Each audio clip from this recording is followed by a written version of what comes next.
Dakar, 19 février, revue de presse de l'agence de presse sénégalaise APS, les consultations en vue de la fixation de la date du scrutin présidentiel et d'autres sujets liés à cette élection préoccupent les quotidiens parvenus lundi à l'APS. Macky Sall entame ses consultations, annonce le quotidien, ajoutant que les électeurs seront édifiés à l'issue de ces échanges, concernant la date de l'élection de son successeur. Vox Populi relève la cacophonie dont l'élection est l'objet. Les acteurs politiques sont divisés sur la question, le choix de la date notamment, affirme-t-il. Les coalitions de partis politiques et les partis ont chacun leur proposition, le camp du candidat d'opposition Bassirou Diomaye Faye proposant par exemple la date du 2 avril, l'ancien ministre El Hadji Malick Gakou, l'un des prétendants à la succession de Macky Sall, suggérant de tenir le vote le 3 mars.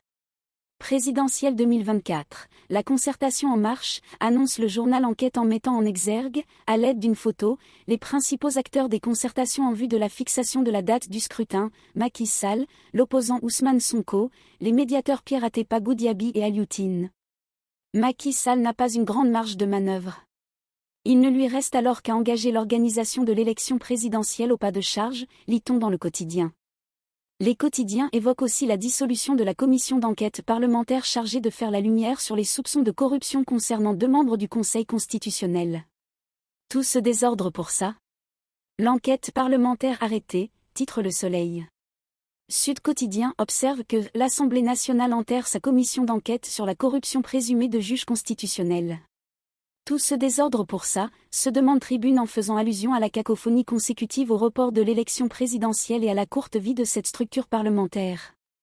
Les députés de Benno Bokk Yakaar et du Parti démocratique sénégalais ont dissous ladite commission après que le Conseil constitutionnel, nullement inquiété par les députés enquêtant sur certains de ses membres, a annulé la loi votée par l'Assemblée nationale en vue du report de l'élection présidentielle au 15 décembre prochain. Sud Quotidien évoque la marche silencieuse et pacifique, tenue samedi à Dakar par l'opposition et la société civile en guise de protestation contre le report du scrutin.